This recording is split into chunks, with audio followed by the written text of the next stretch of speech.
네, 개장 전 체크리스트입니다. 자, 내년 증시 기대감 때문일까요? 증시 자금이 일제히 활기를 띠고 있습니다. CMA 잔고 총액이 74조 원에 육박하고 있고 도입 이후 최고치 수준이라고 하네요. 투자자 예탁금도 이달 들어서 50조를 회복했습니다. 신용거래 융자 잔고 17조 원을 지금 넘어서고 있는 상황입니다. 시장의 유동성이 지금 풍부해진 우리 증시. 자, 시장의 관심과 수급 불러올 이슈들 확인해 보도록 하겠습니다. 개장 전 체크리스트에서 이슈 챙겨주실 분 신일섭 벤자민 투자연구 소장 함께합니다. 어서 오십시오. 안녕하세요. 네, 자, 첫 번째 이슈 한번 열어보도록 하죠. 네, 산타랠리 가세한 제약 바이오주들, 제약 바이오에 대한 이야기 잠시 해보도록 하겠습니다. 자, 조 단위의 기술 수출 낭보가 연이어 전해오고 있습니다. 분위기가 굉장히 좀 좋은 것 같아요. 내년 기대감이 커지고 있는 상황 어떻게 보면 될까요? 네, 제가 상식적인 생각을 가지신 분이라면 알테오젠이나 레고캠바이오 하는 게 정상이라고 했는데 맞습니다. 말씀하셨죠. 날아가 버렸네요. 지금 그 LCB84 레고캠바이오 최초의 독자 임상이었고, 왜냐면 레고캠바이오랑 알테오젠 네. 제가 네 가지 분류로 얘기를 드렸잖아요. 정말 야수의 심장으로 우리나라의 신약 개발을 아직도 꿈꾼다면은 HLB 가서 그죠? 승부를 봐야 되는 것이고, 네. 신라젠과 코오롱 티슈진의 그 실패를 덮고 남을 만큼 역사를 쓰는 현장에 같이 있고 싶다 하면은 거기에 서 계셔야 되는 것이고, 안 그러고 가장 안정적인 방법을 택하려면 셀트리온 삼성바이오로직스의 어떤 보수적인 쪽으로 가야죠. 그리고 지금 가장 더 안정적인 걸로 따지면 한미약품, 대웅제약, 뭐 종근당, 유한양행 쪽으로 가는 것도 나쁘지 않죠. 그거는 이제 어떤 대형 기획사로 설명을 드렸죠. 우리나라에서 대형 기획사에서 어려운 연습생들을 발굴해가지고 트레이닝을 시켜가지고 더 큰 무대로 유럽이나 미국이나 일본 무대로 진출시키는 그런 하이브나 그런 역할이랑 똑같다고 얘기를 드렸고요. 그다음에 맨 마지막으로 이제 이 가장 롤모델로 일컬어지는, 왜 롤모델로 일컬어지냐면은 우리나라 바이오 기업들이 돈은 없는데 꿈은 커서, 물론 그게 업종의 어떤 지금 상황적인 문제가 처음부터 있었기 때문에 그렇지만, 그래서 장례식업을 하고 꽃 배달 사업을 하면서 겨우겨우 연명을 하면서 그런 경우가 너무나 많기 때문에 이 알테오젠이나 레고캠바이오가 그 구축한 이 모델은 너무 꿈의 모델인 것이죠.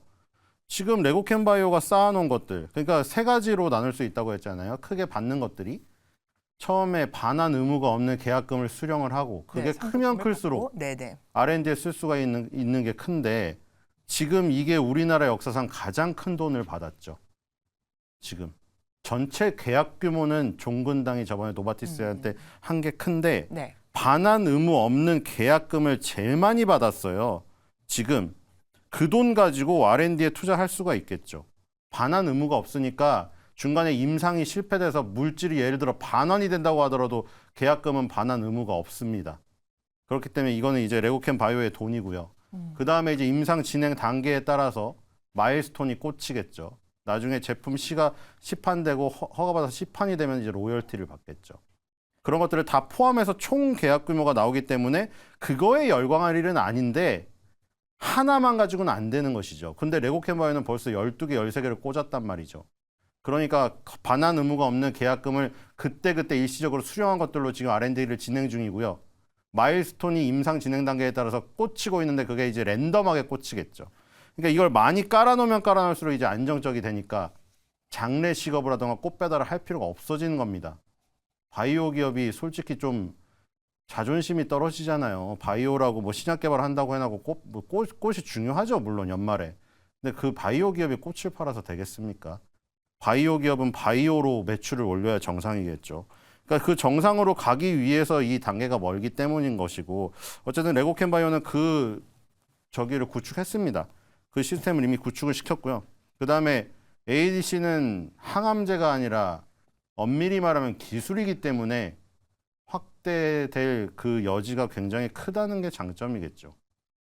그래서 지금 레고캠바이오는 뭐 내년에는 레고의 그 글자가 떼질 수도 있는데, 레고 글자가 있는 지금 한해서 가장 큰 역사를 지금 일단 썼다. 왜냐면 레고에서 소송을 걸어서 받아들여졌어요. 지금. 예, 레고에서 장난감. 자기 장난감 떠오른다고 이름 바꾸라고 해갖고 레고캠바이오가 이름을 바꿔야 돼요 지금. 네, 레고캔바이오 지금 말씀을 좀 주셨고요. 대장암 치료제 후보 물질 관련해서 기술 수출이 이번에 나온 것이고 관련 파이프라인들이 있기 때문에 앞으로 추가적인 상승 혹은 좋은 소식들 많이 나올 수 있는 것으로 보십니까? 지금 현재 주가 레벨은 어떻게 보십니까? 이제 돈을 더 받을 가능성이 높죠. 왜냐하면 그동안은 이제 아까 말한 안정적인 수출 모델이란 게 코오롱이라는 대기업조차 실패를 한 거기 때문에 임상 3상에서 무덤이 임상 3상까지 끌고 간 것도 대단하죠. 그 중간중간에 어떤 조작이라던가 실수가 있었죠.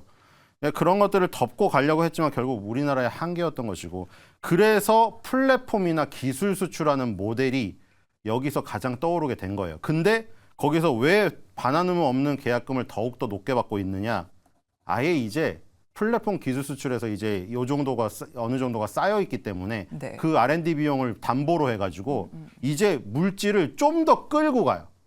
그러니까 예를 들어 예전에는 전임상 단계에서 동물 임상 단계에서 혹은 동물 임상도 안 들어간 상태에서 후보 물질을 넘기는 거였다면은 이제는 임상 1상이나 2상, 2A 이상의 EAB 정도를 진행을 해요. 왜냐면 돈이 생겼으니까. 그 다음에 넘기면 우리 똑같잖아요. 달걀일 때 넘기는 것보다 병아리일 때 아니면 중간 닭일 때 넘기면 값이 점점 비싸지는 거예요. 이제 지금도 이거잖아요. 최초 독자 임상을 통해서 후보 물질을 좀 더 끌고 간 다음에 넘겼기 때문에 그리고 지금 이게 그 같이 공동 개발이죠. 공동 개발을 하다가 이상 가서 독자적으로 얀센이 하는 겁니다. 그러니까 어느 정도 단계까지 이제 진입을 하기 때문에 같이 참여를 하기 때문에 돈을 더 많이 받게 되는 거죠. 앞으로 이런 일은 그러니까 플랫폼 기술 수출에서 조금 더 욕심을 내는 겁니다. 네. 레고캔바이오가. 그래서 이제 돈을 더 받을 가능성이 있는 거죠. 그렇죠. 알테오젠, 레고캔바이오, ABL바이오가 3대 장이죠. 기술을 수출하는. 알테오젠은 제형 변경 기술이고 레고캔바이오는 지금 저 기술이고 ADC 기술이고 ABL바이오는 BBB, 뇌혈관 장벽을 뚫고 들어가는 치매 치료제 관련된 기술이고 어쨌든 네. 기술을 탑재해서 세계 최고의 다국적 제약사들에게 팔릴 가능성이 점점 더 높아지고 있다. 네, 좋습니다. 이제 알테오젠, 레고캔바이오, ABL까지 지금 말씀을 주셨는데요. 사실 바이오 투자하면은 이 시기가 굉장히 좀 타이밍 잡는 게 이게 보통 어려운 게 아닌 것 같습니다. 사실 그동안에 이제 고금리 환경 속에서 자금난을 겪은 바이오 기업들 어떻게 보면 지금 뭐 대주주가 바뀌는 이런 기업들이 좀 속출을 하면서 이 전체적인 경영 환경이 갑작스럽게 좋아지지는 않는 것 같거든요. 그래서 투자 시기적인, 투자 전략적인 부분에 있어서 어떤 부분을 좀 유의를 할까요? 근데 이제 제약바이오가 한 2년 정도 시장에서 소외되었기 그렇죠. 때문에 네. 그리고 아까 말씀하셨던 뭐 자금력이 좀 부족한 기업들은 금리 인상 시기에 많이 퇴출이 되거나 워낙 많은 이제 구조조정을 당했을 거예요. 그래서 지금 부각이 되고 있는 뭐 아까 레고캔바이오나 알테오젠 저는 기업은 모르겠지만 네. 어쨌든 제약바이오 전체 산업이 타임 시점? 저는 지금 뭐 나쁘지 않다고 봐요. 왜냐하면 지금 제약바이오를 둘러싼 매크로 환경이 금리가 이제 더 이상 오르지 않는다라는 거, 그리고 수급이 비어 있다라는 거, 그리고 모멘텀이 있느냐 하면 이제 모멘텀이 있다. 물론 이제 뭐 어떠한 시그니처와 같은 이벤트로 인해서 선반영이라든지 세론에 대한 영향은 있겠지만 삼성바이오로직스 같은 CMO, CDMO 같은 경우에는 매출이 계속 쌓여가는 네. 구조이기 때문에 긴 호흡을 가져갈 수 있거든요. 그리고 아까 말씀하셨던 유한양행이나 이런 기업들은 또 항암제 시장이나 어떤 그동안 자본을 쌓아놓고 현금 흐름을 갖고 투자를 할 수 있는 기업이기 때문에 계속 그러니까 삼성전자 하이닉스가 버텨주면서 반도체 소부장이 뭔가 기회를 계속 보는 것처럼 삼성바이오로직스나 유한양이 버텨주면서 제약바이오에 뭔가 기회와 어떤 투자를 유도하는 그런 시기는 지금 그리고 내년에도 계속 이어질 수 있다고 저는 네. 봐요. 예. 네, 좋습니다. 지금 뭐 반도체에서도 마찬가지지만은 이 투자 기관별 투자 종목들 접근도 좀 산별적으로 가져가 보셔야 될 것 같습니다. 자, 두 번째 이슈 확인하겠습니다. 자, 두 번째 이슈는 중국의 온라인 게임 규제안 관련된 부분들을 한번 체크를 해보도록 하겠습니다. 자, 규제안을 내놓으면서 시장에서 뭐 시총이 104조가 확 날아가니까 역대급 무더기 판호 발급으로 좀 대응을 하는 모습이었습니다. 자, 게임 업계 특히 게임 기업들에 대한 영향 한번 짚어주시죠. 그러니까 이게 정책이 굉장히 중요한 부분인데 게임이 정신병으로 취급하는 것도 문제고, 그렇죠? 네. 정신병으로 취급하는 것도 극단적으로 문제인데 그렇다고 돈 버는 게임을 확 풀어주는 것도 문제인 것 같거든요. 지금 우리나라는 사행성 규제 때문에 돈 버는 게임을 허용을 안 하고 있죠. 근데 돈 버는 게임을 허용을 하더라도 문제는 코인의 가치가 문제인 거잖아요. 제가 그때 말씀드리지 않았나요? 정말 생업을 포기하고 여기에 뛰어들었을 때 최소한 생업에서 벌던 거에 80% 이상을 벌어야 그 게임의 가치가 있는 거예요. 왜 동남아시아에서 4인 가족이 다 포기하고 돈 버는 게임에 뛰어들어가지고 왜 뛰어들겠냐고요. 왜? 필리핀의 평균 임금이 월 임금이 30만 원이 안 돼요. 그럼 4인 가족이 돈 버는 게임에 뛰어들어가지고 지금 베트남에서 만든 돈 버는 게임이 제일 히트를 치지 않았습니까? 거기에 뛰어들어가지고 생업에서 오토바이 타고 배달하는 것보다 많이 나오기 때문에 그 가치가 있는 거예요. 근데 그 가치가 있는 게 왜 있었습니까? 코인의 가치가 높았을 때 있었죠. 코인의 가치가 폭락하면서 그 타고 다니면서 일하던 오토바이까지 다 팔았어요. 지금 필리핀은. 지금 왜 우리나라 사람들이 필리핀 가고 떵떵거리면서 관광을 합니까? 평균 임금이 낮고 통화 가치가 낮기 때문이죠. 우리나라 돈보다. 그러니까 그런 데서는 이 지금 돈 버는 게임이 그렇게 활성화될 수가 있어요. 만약에 코인의 가치가 높다는 전제하에. 근데 우리나라에서는 그게 어렵죠. 만약에 허용이 되더라도. 그러니까 제가 아까 말한 정신병으로 치우치는 게 너무 나쁘다 해서 지금 정신병까지 치우치는 건 지금 약간 그 정도에서는 돌아섰잖아요. 이쪽이 정신병 쪽으로 있지라면은 이쪽은 완전히 푸는 돈 버는 게임을 푸는 쪽이잖아요. 우리나라는 약간 이쪽으로 갔다 또 이쪽으로 가. 약간 대입이랑 비슷하지 않나요? 정시로 갔다가 수시로 갔다가 정시로 갔다가 계속 왔다 갔다 하고 있잖아요. 지금 학생 인권으로 갔다가 교권으로 갔다가 그거랑 똑같은 거잖아요. 갈팡질팡하고 있단 말이에요. 지금. 그래서 지금 이 이메이드가 중요한 게 그거 아닙니까? 이 대표님이 이 가치를 몇 년 전부터 계속 자기 사비를 털어서 이믹스에 투자하면서까지 네. 엄청 밀고 있기 때문에 결국 이거를 끝까지 가져가시겠죠. 이 CEO분이 계시는 동안은. 그래서 지금 위믹스에 어떤 좋은 부분은 생겼죠. 참 그것도 신생당체라 좀 그런데 그 코인 투자 거래소끼리 협의가 잘 안 되죠. 원래 신생은 다 그래요. 문제가 많아요. 서로 협의체 만들어 놓고 거기서 의결된 의견조차 지금 지키지 않았잖아요. 위믹스에겐 좋았죠. 이 단체들에서 위믹스가 거래 정지되고 나서 우리는 거래소에 뛰어들었기 때문에 우리는 지금 위믹스를 그냥 맘대로 상장시키겠다고 해서 상장해버렸잖아요. 한 곳에서. 다들 아시죠? 그냥 지금 이제 빗썸이랑 뭐 업비트 중에서 하나만 남았잖아요. 5개 중에서 4개가 위믹스를 재상장시켰고요. 그러니까 그 상장시키는 거에서 우여곡절이 있었던 거를 말씀드리는 거예요. 5개 중에 맨 마지막으로 네. 나중에 신생업체가 그냥 위믹스 맘대로 상장시켜버렸어요. 원래 협의체에서 우리 뭐 정해놓은 기한 내에 상장을 하자고 했는데 우리는 어차피 상관없다고 상장을 해버렸어요. 어쨌든 위믹스가 상장된 건 좋아요. 그래서 위믹스 가치가 오르고 있잖아요. 네, 가치가 올라야 위믹스의 네. 위믹스의 게임의 가치가 오릅니다. 특히나 이번 부분은 P2E를 말씀을 좀 주셨습니다. 그러니까 돈 버는 게임, 이런 수익 모델이 중국의 온라인 규제로 아예 원천적으로 좀 틀어막혀진 부분들, 게임사의 수익 모델, 즉 과금에 관련돼서 대대적인 규제를 내놓은 것이고, 지금 말씀 주셨다시피 이게 게임이 궁극적으로는 이 가상화폐라든지 아니면 메타버스랑도 아주 좀 가까이 밀접하게 관련이 되어 있기 때문에 한번 같이 좀 들여다보는 부분들은 필요한 것 같습니다. 이번 규제에 대해서 어떤 영향이 있을 것이라고 좀 짚어주시죠. 그러니까 한번. 뭐 네. 중국이 워낙 게임 시장에 상당한 부분을 차지하니까 우리가 네. 잘 알고 있는 롤 같은 경우에도 뭐 1억 명이 시청했네 이런 부분이 거의 70에서 80%다 중국에서 시청을 하고 있는 부분이기 때문에 중국발 모멘텀 내지는 중국발 악재에 우리나라 게임주들이 휘청휘청할 수밖에 없는 거고. 다만 이제 신 소장님께서 먼저 이제 정신병이라고 얘기한 거는 중국 당국이 게임을 규제를 그렇게 하고 있으니까 우리가 이제 중국이 제로 코로나 정책일 때 왜 3대 규제하면서 네.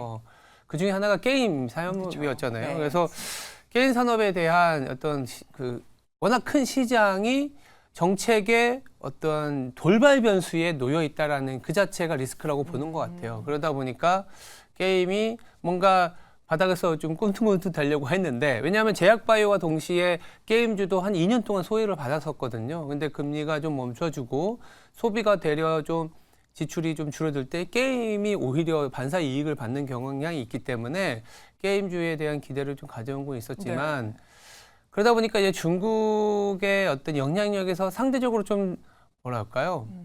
비껴난 업체들을 좀 보거나 왜냐하면 워낙 소외되어 있으니까 게임주를 좀 저는 봐야 될 타임이라고 보고는 있어서 그 정도의 어떤 보완적인 접근이 필요하지 않을까 생각하고 있습니다. 네, 좋습니다. 자, 이렇게 돌발 변수가 정책적으로 나오면서 자, 중국의 이런 입장도 갈팡질팡하는 모습들 나오고 있습니다. 앞으로 어떻게 전개될지도 한번 체크를 해보겠고요. 세 번째 이슈 넘어가 보도록 하겠습니다. 자, 올해 국내 전자업계 키워드를 꼽자면 AI, HBM 그리고 전장 이렇게 세 가지가 지배를 했는데 내년도 마찬가지지 않을까. 새해의 3대장으로 이 세 가지를 꼽았습니다. 어떤 견해십니까?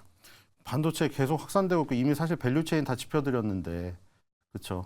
에이징랜드, AD 테크놀로지도 다 짚어드렸고 다 뭐 급등해버렸잖아요. 네. 그러니까 지금 기본적으로 장비 부품 소재로 가는 거 뭐 이건 언제 또 반복이 될 테니까요. 어느 순간 또 뭐 코로나 같은 위기가 올 거고 어느 순간 또 2008년 세계 금융위기 같은 위기가 올 거고 돈이 쏟아 부어질 거고 이 단계가 똑같이 반복이 되기 때문에 익혀놓으셨다고 나쁜 게 없습니다. 이 시기를 놓쳤다고 해서 어쨌든 지금 장비 부품 소재 순으로 가는 거 거기서 장비가 더 강하게 갔던 것은 HBM이라는 게 떨어지면서 신규 장비를 들여와야 되니까 거기서 어닐링 장비라던가 리플로우 장비가 완전 급등을 한 거죠. 그 다음에 순서가 리노공업이 있었던 거죠. 부품주의 가장 대장주, 부품이 급등했죠. 그 다음에 얘기 드렸던 게 솔브레인, 한솔케미칼, 동지세미캠 같은 소재 업체들 아니에요. 냉장고를 사고, 냉장고에 들어가는 판을 사고, 그 다음에 야채를 사고 이렇게 비유를 했잖아요. 네. 솔브레인까지 다 갔죠. 그 다음에 업태로 간다고 했죠. 업태로. 아예 영국의 ARM이 나스닥에 상장을 하고 이 팹리스라고 뭉뚱그려 부르고 있지만 우리가 IP 자산, 아이디어를 제공하는 ARM 같은 모델에서 개발자들이 쓰는 도구에 해당되는 시놉시스나 케이던스 디자인 시스템 그 다음에 그걸 넘겨받아서 뭐 예를 들어 퀄컴이 설계도를 그린다. 그 다음에 글로벌 유니칩이 이어받아서 칩리스로 이어주고 TSMC가 생산을 하고 제조를 하고 그 다음에 AS 테크놀로지가 오사트 후공정을 마무리하는 이런 분업화의 부분이 우리나라에도 다가오면서 삼성전자, SK하이닉스가 다 했던 게 명확하게 구분이 가기 시작한다. 그래서 거기서 다 나왔던 게 이 지금 아이디어를 제공하는 IP 자산의 3대장 퀄리타스 반도체, 오픈 엣지 테크놀로지, 칩셋 미디어 다 말씀드렸고 그게 한 바퀴 돌고 나니까 그 다음 순서로 간 거죠. 그 다음 순서가 뭐였어요? 제주 반도체가 설계도를 그리니까 그게 굳이 무슨 엣지 디바이스 관련주가 아니라 제주 반도체만 끄집어내면 엣지 디바이스 테마주겠죠. 더 큰 부분이 있었다고 분명히 말씀드렸잖아요. TSMC를 추격할 때 분업화의 모양새를 따라야 되니까 제주 반도체가 설계도를 그리는데 제주 반도체가 설계도를 그린 다음에 조금 더 설계도를 가공해놓은 업체가 TSMC 에이징랜드향, TSMC향 에이징랜드, 그 다음에 삼성전자향 AD 테크놀로지가 있다. 이렇게 말씀을 드렸죠. 지금 거기까지 불붙어서 간 거죠. 지금 미국 시장에서도 똑같이 대만하고 미국 시장에서도 똑같이 2단계까지 급등을 했고요. TSMC는 제일 안 갔어요. 네. TSMC와 DB하이텍 차트가 똑같죠. 그러니까 여기까지 온 겁니다. 이렇게 네. 밸류체인을 다 파악해놓고 시계열을 그려본 다음에 시장에서 공감대가 그게 불이 붙으면은 저기가 맞아 떨어지는 거예요. 그럼 거기서 급등이 나오면서 수익이 크게 나겠죠. 만약에 이거를 잘 못한다고 하면 제가 그냥 SK하이닉스, 삼성전자 가만히 있는 게 낫다고 했잖아요. 네. 15만 원 갈 수도 있다고. 지금 거의 갈 수도 있게 생겼죠, 지금 SK하이닉스. 네, 시장의 관심과 수급이 옮겨가는 그 맥을 이렇게 하나씩 좀 짚어주셨고요. 여러 번 반복해서 이 시간을 통해서 좀 말씀을 주셨는데 자, 그렇다면 앞으로 반도체 주도 섹터로서 누구도 지금 의심을 하지 않고 있는 상황. 네, 이 변곡점이 언제쯤 나올 수 있을지 뭐 그런 뭐 전체적인 매크로 상황에서 좀 나올까요? 어떻게 보십니까? 글쎄요, 이게 뭐 변곡점 예상하는 거는 쉽만이 않은 거고 우리는 대응이 필요한 것 같아요. 대응. 그래서 아까 밸류체인 뭐 정말 정신없게 막 움직인 거는 맞고 그 길목에 탁탁탁 있었으면 상당한 수익을 얻었겠지만 우리가 그거를 할 수는 없어요.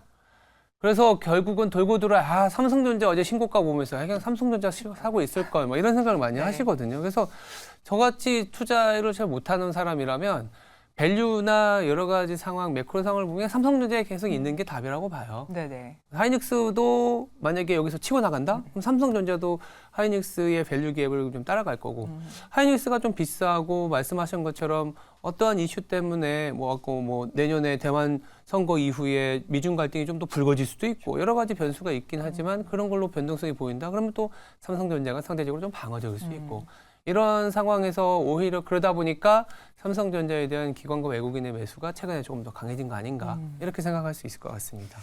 네, 오늘은 이슈 크게 굵직굵직하게 한번 살펴본 것이 이제 제약바이오, 반도체 그리고 게임 산업까지 한번 짚어봤습니다. 자, 오늘도 개장 전 체크리스트 챙겨주신 신일섭 소장님 대단히 감사합니다. 감사합니다. 또